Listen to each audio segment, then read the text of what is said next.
welcome to the real first Monday of the year, if you will. I mean, it's last Monday, most of the world was off. So people got through the week, and here we are, first Monday. We get to see Colorado on the screen, which is great. Good morning. Monday. Good morning, good morning, good morning. First, a couple of housekeeping things. Shout out to Jay Katari, man. Bang. Yeah. Unbelievable way to end the week last week. Just a great first huddler in the hot seat. Started that segment off with a bang, and just awesome stuff. Excited for that segment to continue to develop. So this Friday we'll have Mr. Bill Bonbrest, who is the performance executive VP of performance in Tao Hospitality. So what do you think of that? I love it. I can't wait. I want to know what that job is. Well, he's been in the restaurant business for a while, and he's a guy who it's all about experience. No matter what you're selling, it's all about the experience you provide to the end user. And anybody that I say Tao to, oh my God, I remember I went to Vegas, I went uptown, I went downtown, I went to Hong Kong. It doesn't matter. They provide a first quality experience. The food may be good. I don't know that the food is great, but being there is awesome. It's off the chart. It's really, awesome. Really fantastic. So he'll join us on Friday. So thank you, Jay Katari. I have to start out by saying thank you, Jerry Seinfeld, because I couldn't breathe for. It was very funny. He was. And for those of you that have not been to the Broward Performing Arts Center recently, it's just a great experience. I saw Fly Away Home there last year. Like when we were there again, it was great to see Jerry, but just like looking at what else was coming there, it's a great place to go spend a Friday night, date night. We ran into a ton of people there. I mean, wouldn't you know that, Dabo Sweeney would be in the stands for Jerry Seinfeld on a Friday night? I was with Gary Carell, and I look at him and I go, when you look over your shoulder, Dabo Sweeney standing right next to you. And I said, you know him from the Orange Bowl days. So like I could have reached out and said, hey, I know Nick, but I let him do it. And then, you know what? Very gracious. He was really cool.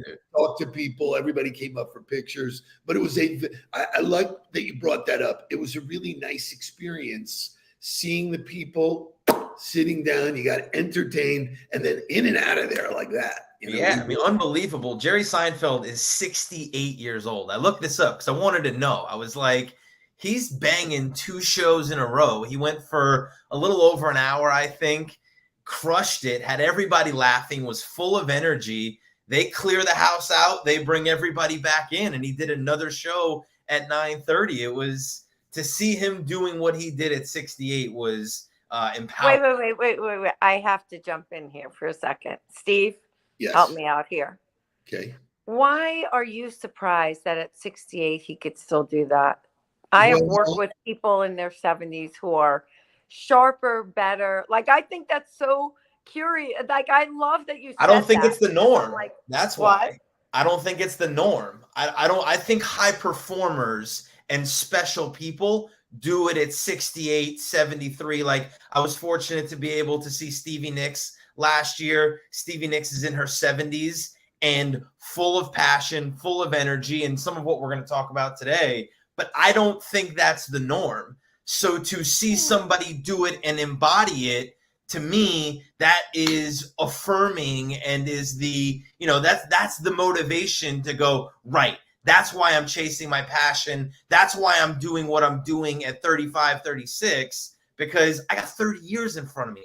I'm doing this for another 30 years. So Lori, it's a great question. I don't question the age that he can do it physically because he keeps in shape and he looked great. Being relevant, his content was absolutely relevant because he came from a 68-year-old perspective. He talked about social media. He talked about food. His shit on raisins was the funniest. He did an entire bit on raisins that was hilarious. I don't want to belabor it, but I'm just saying. And she's gone. And we lost. I don't want to belabor it, but you are belaboring it.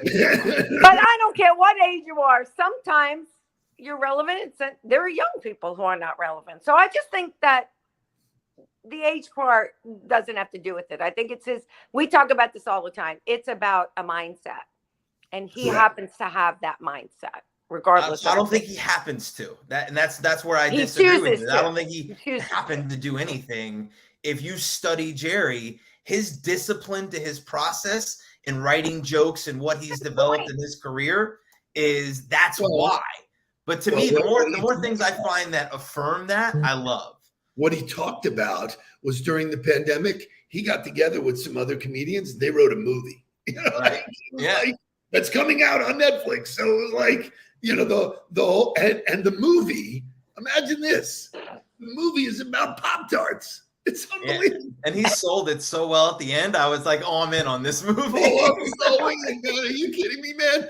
Oh, 2 pieces of pastry. Put 2 slots in the toaster. It's just unbelievable. So good. We got a great show today. We're going to get interesting perspective from Lori and from Mark, but we cannot start any huddle without waking up.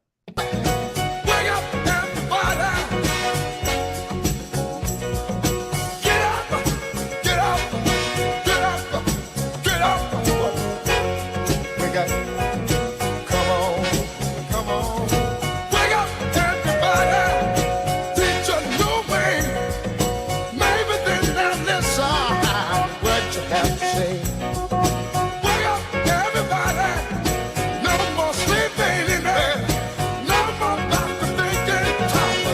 All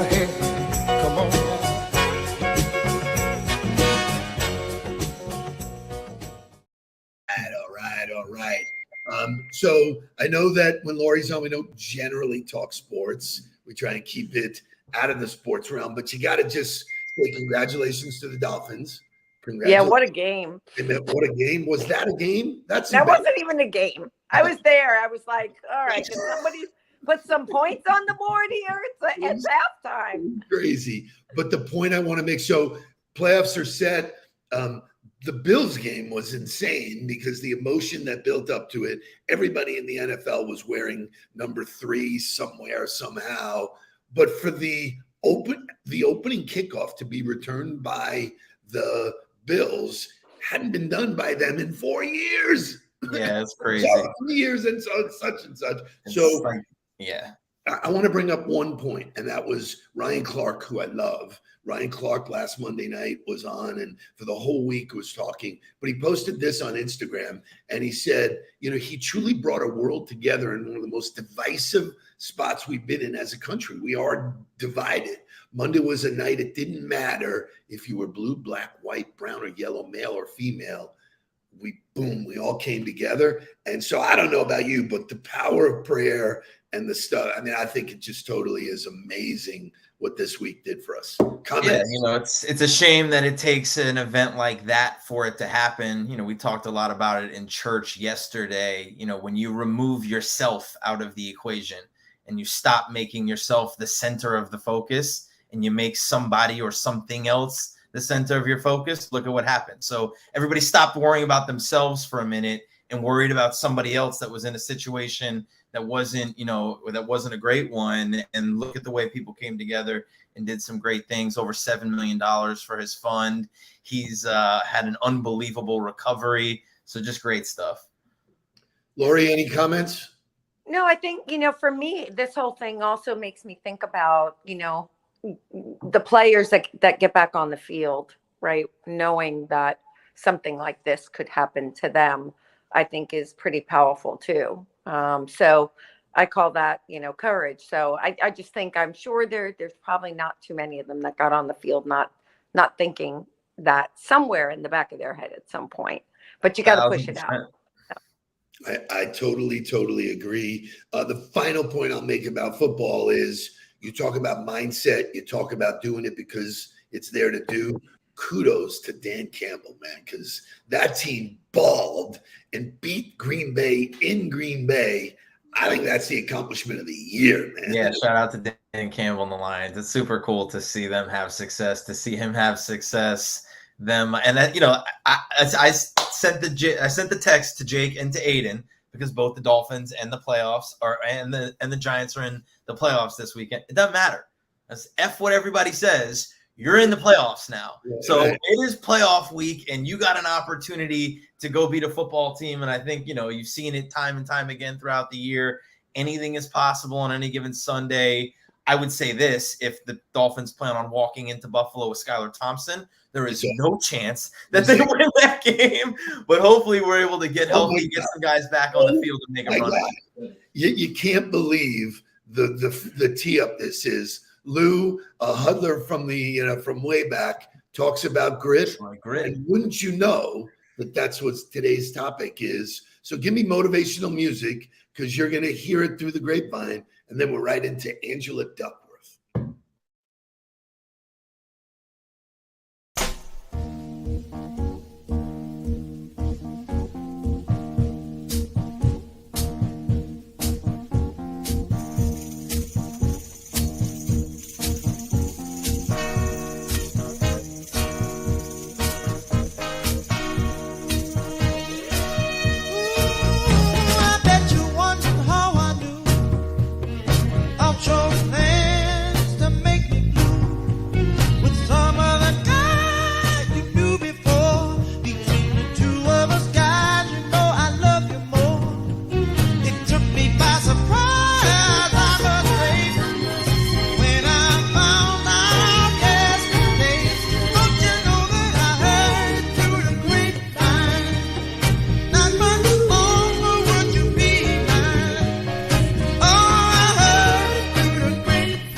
One second before we roll on, got to give a shout out to Matt DiGregorio. Had a call with him on Friday. He put out a great video on Friday after I called.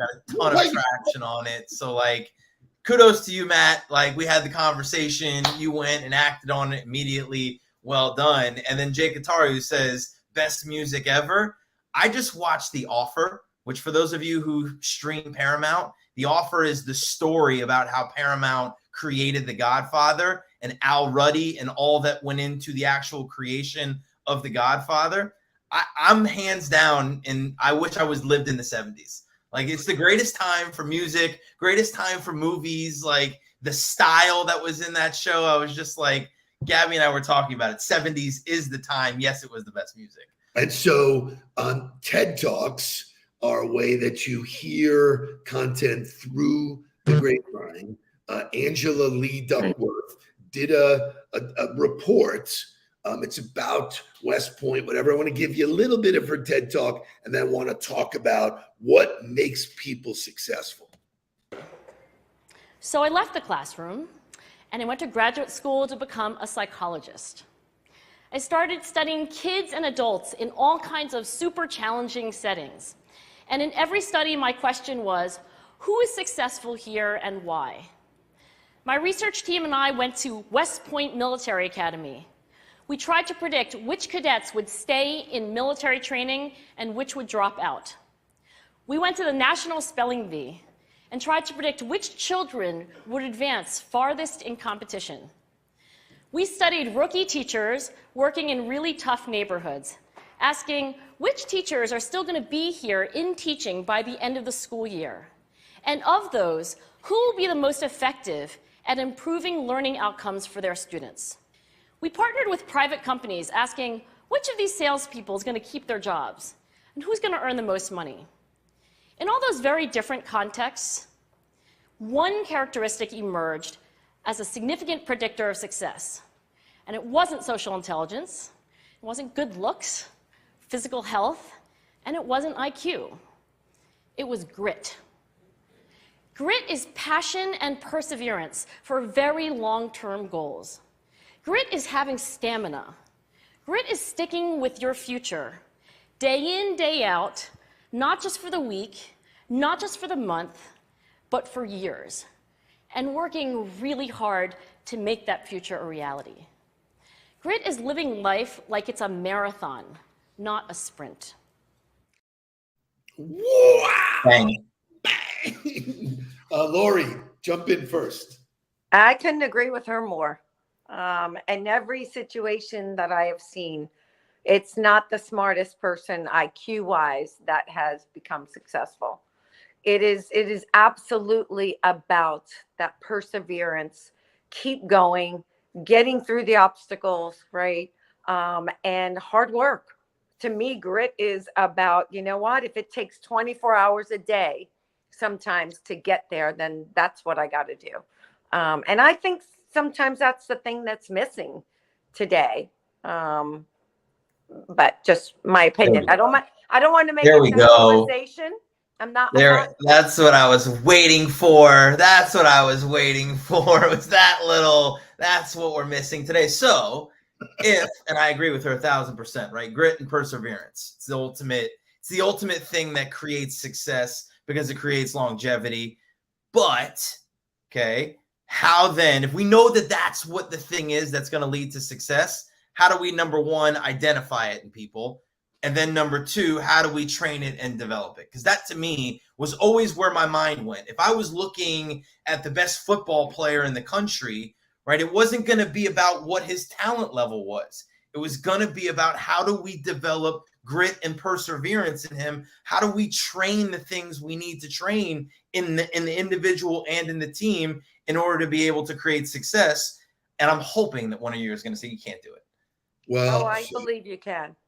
So this study is great. And I love reading the research, and especially at West Point, because, they said it wasn't cognitive, it wasn't physical. It was the ones who were willing to endure the pain to get to the end.